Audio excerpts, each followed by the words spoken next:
Have you ever heard the Bible story of Samson? The guy who ripped apart a lion with his bare hands and brought down a temple? What if I told you that Samson was basically just Hercules with a Jewish makeover? And that scholars do teach this in seminaries, but it almost never makes it to Sunday school. Welcome to Arnie's Brain Train. I'm Alex Arnold, and today we're asking the question, was Samson just a Jewish Hercules? Now, before we get into this, you need to understand something important about what you're actually reading when you open the book of Judges. Namely, it wasn't written during the time of the judges themselves. Most scholars date its compilation and heavy editing to during or after the Babylonian Exile, around the 6th century BC. That timeline matters because by then, the editors had access to centuries of cultural exchange with Mesopotamia, Greece, and the broader Mediterranean world. They knew these stories, they heard these myths, and they adapted them. Two quick things before we dive in. First, you're going to see AI-generated images. I appreciate what AI can provide without copyright headaches. I also have zero budget. And honestly, when the AI gives me weird proportions or melting limbs, I think it's kind of funny, so they stay for now. Also, I'm acutely aware that some of you will disagree with what I'm about to say. That's totally fine. All the sources I reference are linked in the description or in the pinned comment. Go check them out. Read Richard Elliott Friedman and the Anchor Yale Bible Dictionary for yourself. I'm not asking you to take my word for anything. I am asking you to look at the evidence alongside me. With all of that said, let's explore the real story of Samson. Let's get into it.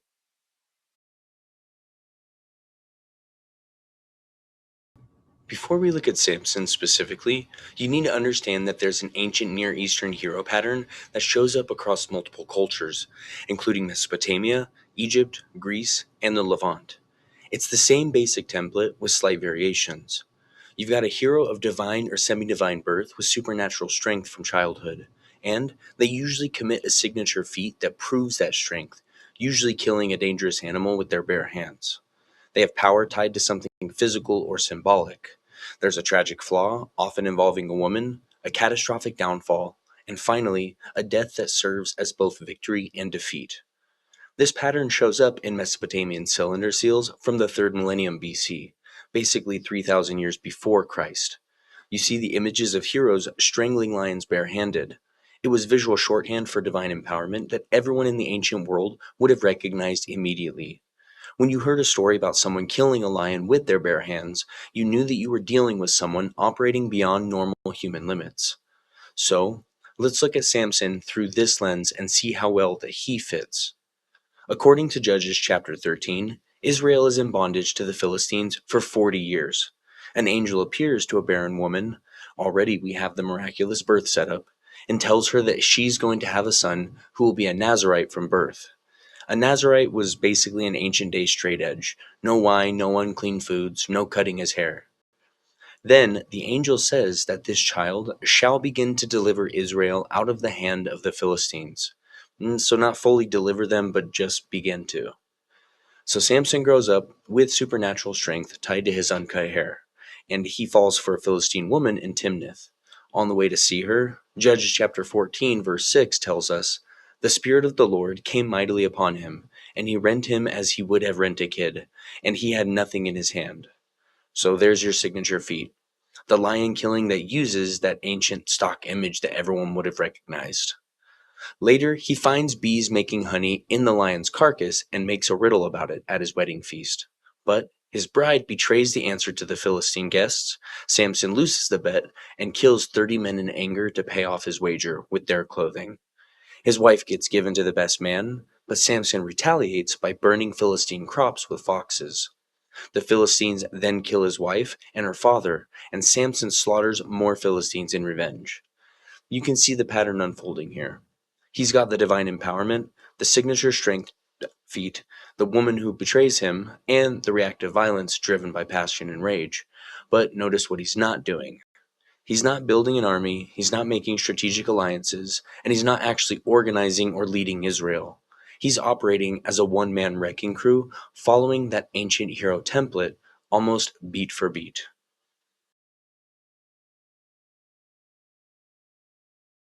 Now let's compare that to Hercules, or Heracles in the original Greek for all my Disney haters. Anyway, He's born to Zeus and a mortal woman, which gives him supernatural strength from birth. His most famous exploits are the 12 labors, but we're mostly interested in the first one. He strangled the Nemean lion with his bare hands because weapons couldn't pierce its hide. Wait a second though. Samson kills a lion with his bare hands in Judges chapter 14. Hercules kills a lion with his bare hands. Both heroes have their power tied to something physical. For Samson, it's his hair. For Hercules, it's his divine connection, but in some traditions, it's actually connected to wearing specific objects or garments. Both of them have complicated relationships with women that lead to their downfall or betrayal. And both go into these berserker style episodes where they kill large numbers of enemies in fits of rage. Heracles' story was already circulating in Greek culture by at least the 8th century BC. We have pottery from this period depicting his labors.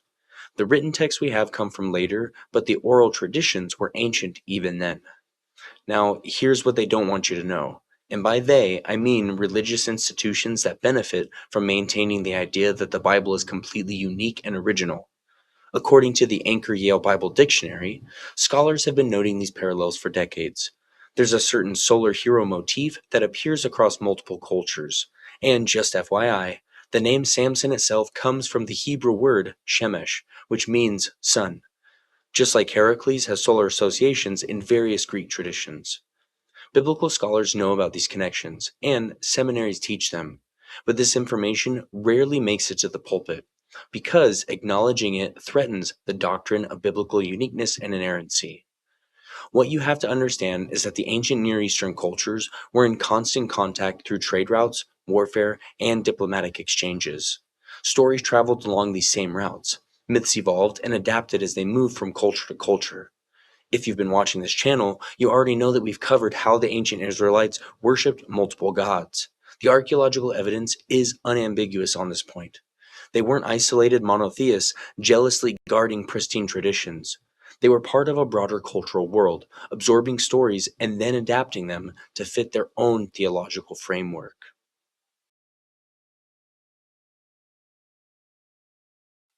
But Hercules wasn't the original either.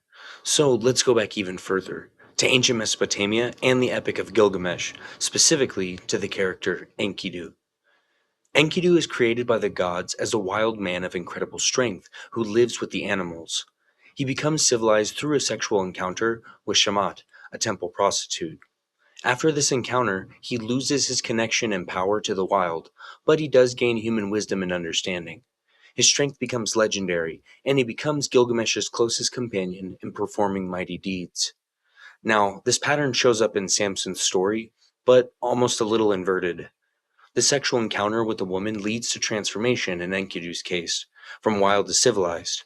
But with Samson, his encounter with Delilah leads to his loss of power rather than gaining civilization or wisdom. The core pattern is still here, though. A man of supernatural strength whose power is connected to his wild or natural state. Uncut hair for Samson, wilderness living for Enkidu, and women playing pivotal roles in either transformation or downfall. The Epic of Gilgamesh dates back to at least 2100 BC in its earliest Sumerian forms. The most complete Akkadian version we have is from around 1200 BC. That's before most scholars date the composition of Judges. So, these stories were circulating throughout the ancient Near East for centuries. The Israelites were surrounded by these narratives, heard them in trade centers and diplomatic courts, and simply eventually adapted them for their own purposes.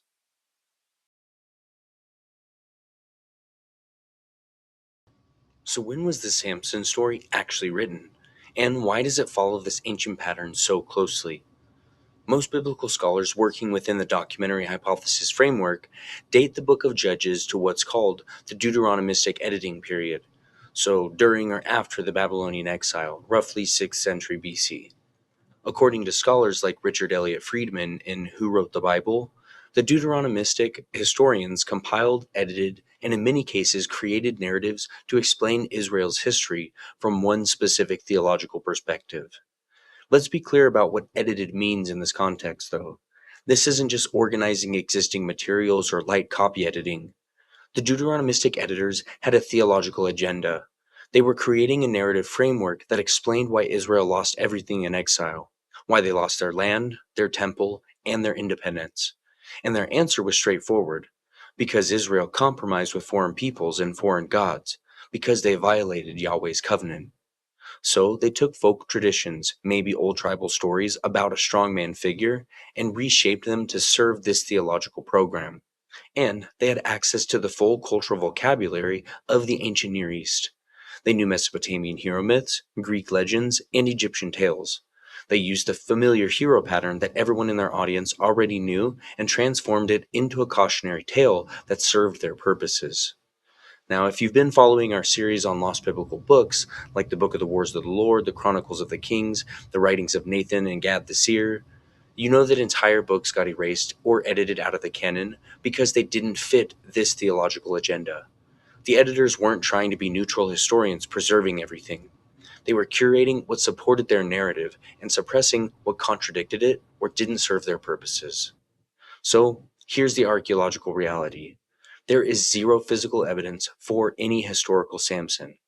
No Philistine records mention him, no destroyed temples that can be attributed to a super strong Israelite, and the Philistines definitely kept records. We have them. There's no mention anywhere of this guy who supposedly terrorized them for 20 years. What we likely have is an older folk hero tradition that got incorporated into the Deuteronomistic history and then reworked using that widespread ancient hero template. And Samson fit perfectly as a cautionary tale. Look at what he does throughout the story: marries a Philistine woman, breaks his Nazirite vows, and operates completely independently without any regard for the community or covenant. He becomes the perfect example of what not to do if you're an Israelite trying to stay faithful to the covenant. The literary structure of Judges itself reveals this editorial hand at work. Each judge follows a repeating formula.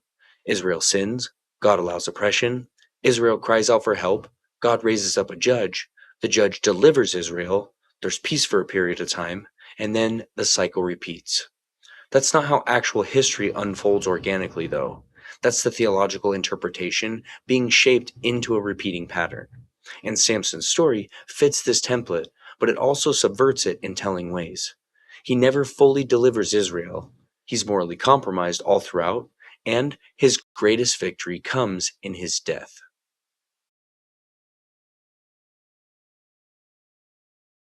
Now let's address something practical.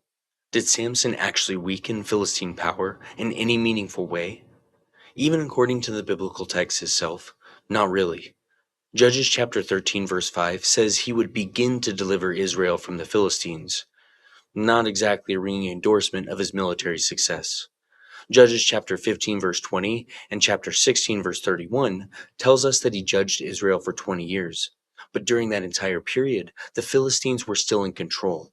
It's not until later, during the time of Samuel and eventually David, that Philistine power eventually gets broken. So what does Samson actually accomplish? He kills some Philistines in what amounts to personal revenge killings. And he burns their crops, which causes economic damage but isn't regime changing by any means. The Philistines had 5 major cities, extensive agricultural land throughout the region, and they controlled iron technology. One burned harvest doesn't topple that kind of infrastructure. His final act brings down a temple, killing himself and what the text says is about 3,000 Philistines. Even if we take that number at face value, and there are reasons to be skeptical of casualty numbers in ancient texts, that's just one building in one city. The Philistine Pentapolis just kept right on operating after Samson's death. From a military strategic perspective, Samson also accomplished basically nothing. He's essentially a one-man terror campaign without any larger coordination, without building an army, without capturing and holding territory, and without making diplomatic alliances. He doesn't train successors or establish any kind of governance structure. All that supernatural strength, and he dies as a prisoner, blind and grinding grain, having failed to actually liberate his people. All of this is actually important for understanding why this story got preserved and shaped the way that it did. It's not celebrating Samson as a successful military or political hero. The story is showing what happens when you have divine gifts but lack wisdom to use them properly, when you can't control your appetites and passions, and when you compromise with the enemy. And Samson literally marries into them. The Deuteronomistic editors were writing for a community sitting in exile, asking themselves, how did we end up here and why did we lose everything?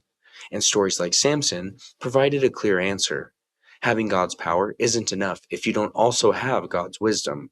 Strength without faithfulness to the covenant leads to catastrophic failure. And personal compromise, even when you're divinely empowered, eventually destroys you and fails to deliver the community. They took the ancient hero pattern that everyone knew and weaponized it for their own theological purposes.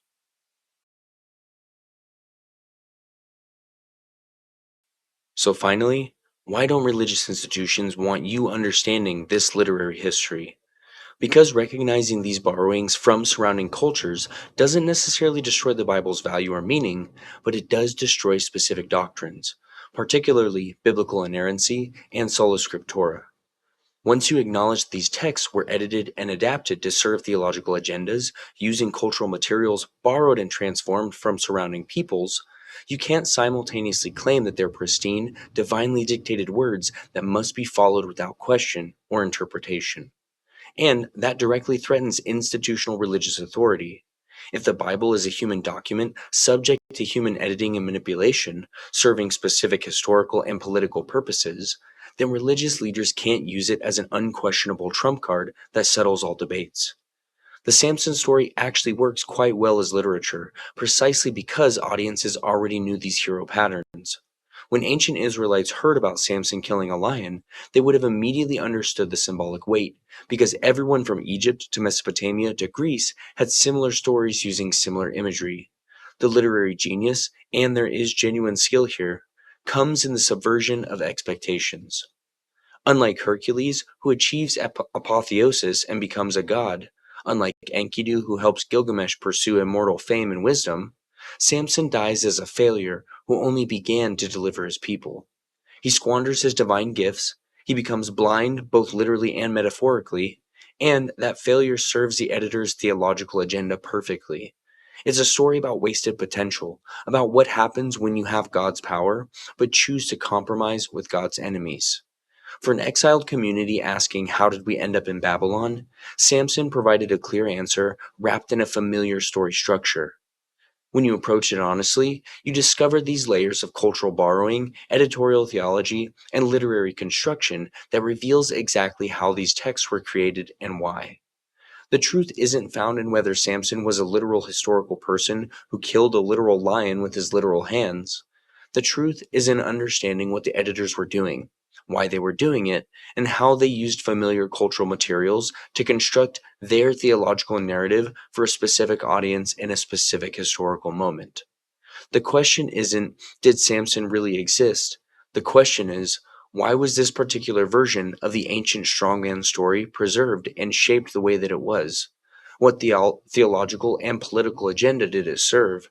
And what does this tell us about how religious communities construct authoritative texts?